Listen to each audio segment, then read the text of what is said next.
Hello, everyone, and happy what day Thursday.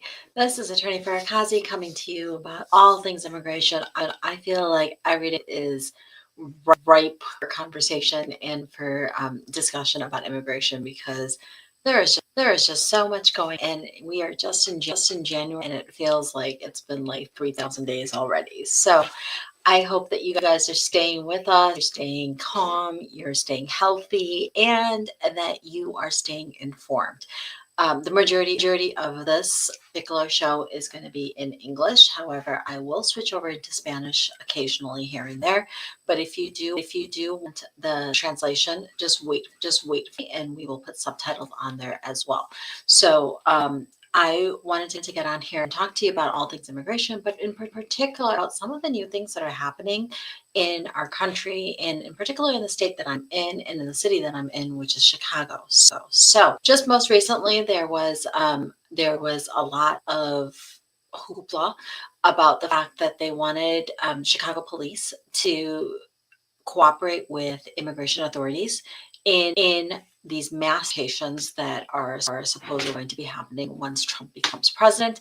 And I am happy to report that Chicago actually reject any sort of any option of that, and has maintained its status as a sanctuary city, and has said that it will not cooperate with immigration in deporting undocumented people. This is fantastic news for us. What that means, sanctuary city is supposed to be a city or a place, so it can also be a place where you are essentially free from deportation, quote unquote. Of course, that doesn't mean that every single person is free from deportation or that things don't happen, but it means that they are unwilling to cooperate with immigration authorities to aid and abet in that deportation, which means that if you were to be arrested by police, for example, and if you didn't have that in place, they could immediately call immigration and have you deported.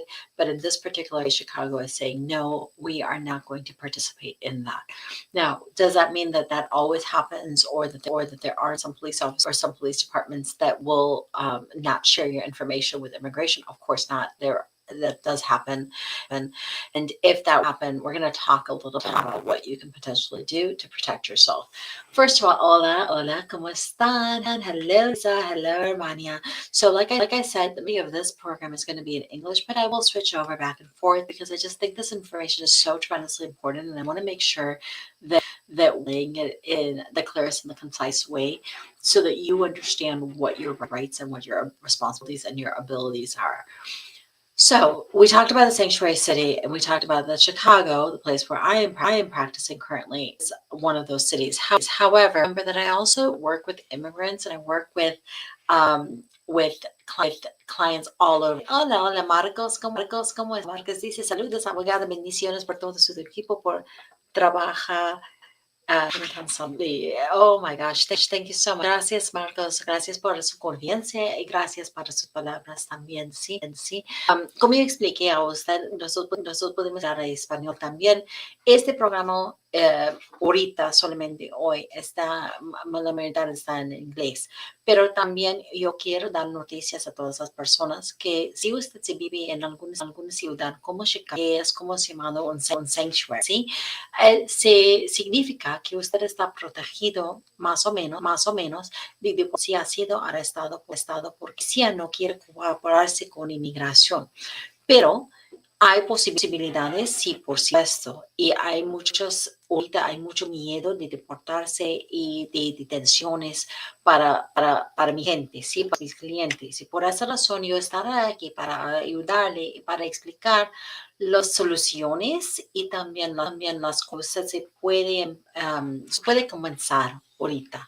Primero, el primer paso es que usted necesita que saber que si hay alguna opción para usted, si alguna migración, solución, alguna esperanza, even a small one, si un mínimo, usted necesita que hacer. Si usted no tiene tiempo para pedir o para pensar o para esperar más, necesita que pedir algún caso pendiente ahorita.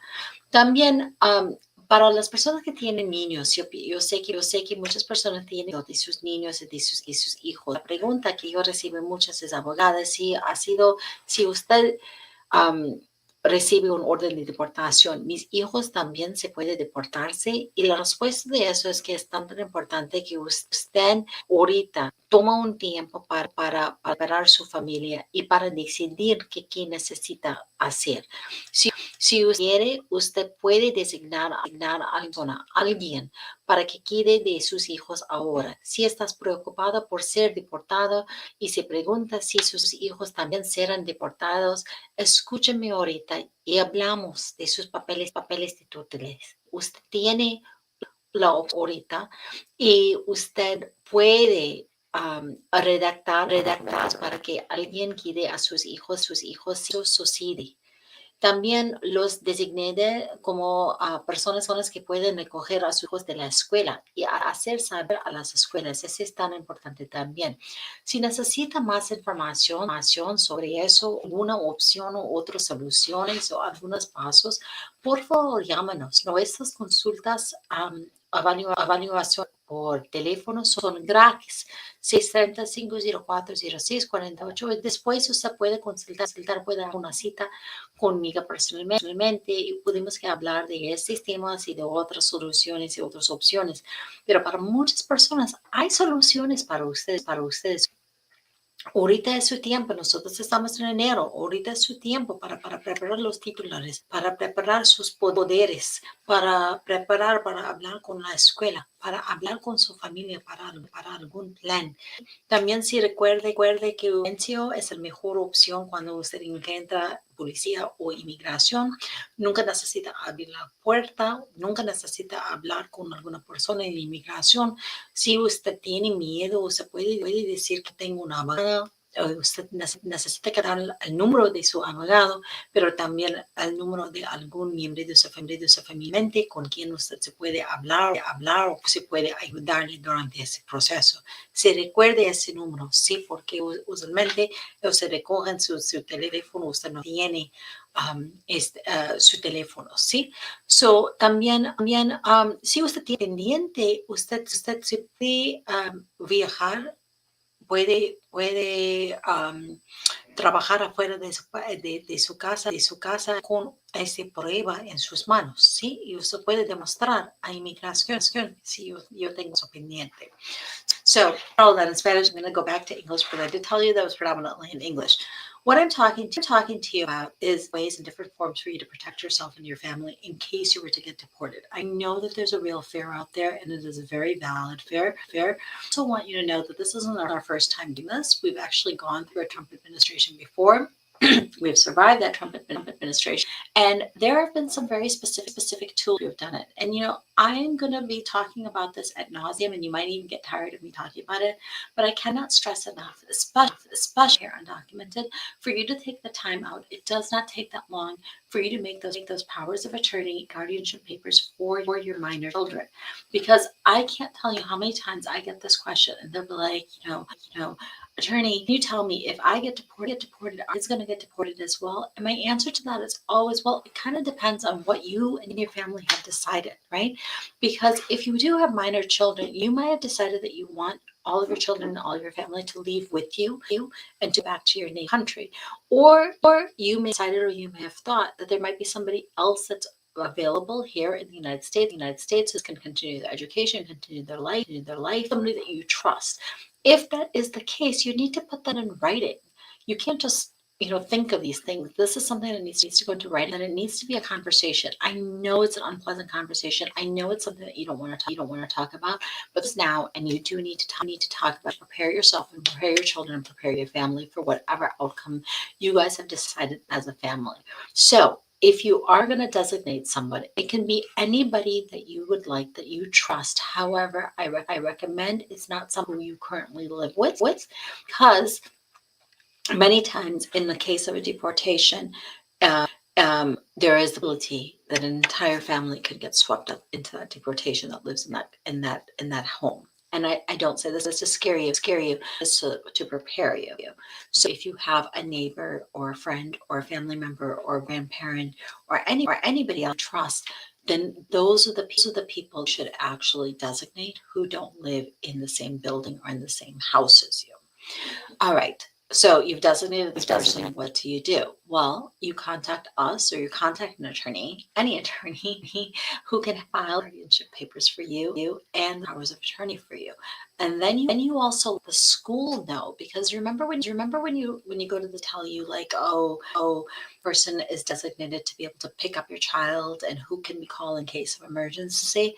Well, you're probably gonna have to update that now. So make sure that you let the school know who those people are, just in case there is an issue and your child isn't just stranded at school wondering what's happening. I know that that's a scary perspective, and I don't want that to happen to anyone. But I also want to be and realistic with you, and want to make sure that you are taking the action steps that are needed, just in case. Right? I mean, you always prepare for the worst and then hope for the best and pray best, right? So that's what we're doing here. Now, all of this could potentially be if we can find an immigrant solution for you. And that's where I'm going with this, because 9 times out of 10, there is some way for us to fix your legal status here in the United States.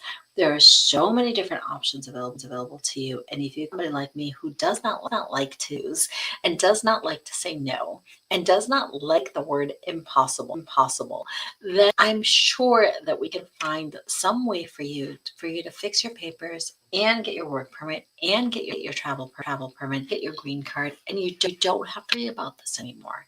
So my strategy to you is multi. I want you to be prepared.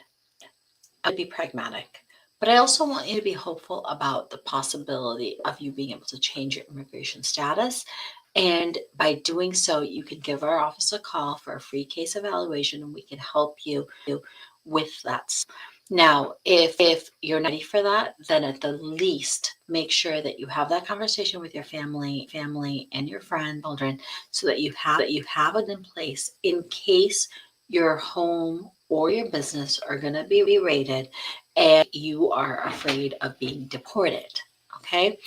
The other thing that I would say that is tremendously important, I feel like people don't realize is let's kids are from Mexico. I'm going to give you the example of the majority of my clients, right? So if they are, then and they were born here, you need to make sure that they are registered as Mexican citizens in Mexico as well, if you're thinking about going back with them. All right. You also should be getting their passports, and your passports are valid and have not expired. So there's a few things for you to do, and if you're looking for like a list of action steps, just give our office a call. And we can send it to you too, so we can also help you out with that. I mean, my purpose in doing these things is to help as many people as possible and to ease your fears. I don't want to create stress and panic in your life. I want you to be able to listen and make an informed decision for yourself and your family. So, ahorita relaja, pero necesita que preparar para todo. Y si necesita alguna información, puede pedir a nuestra oficina. Llámanos a 630-504-0648. Estamos aquí cada día específico para usted. Gracias por su tiempo y hablamos otra vez.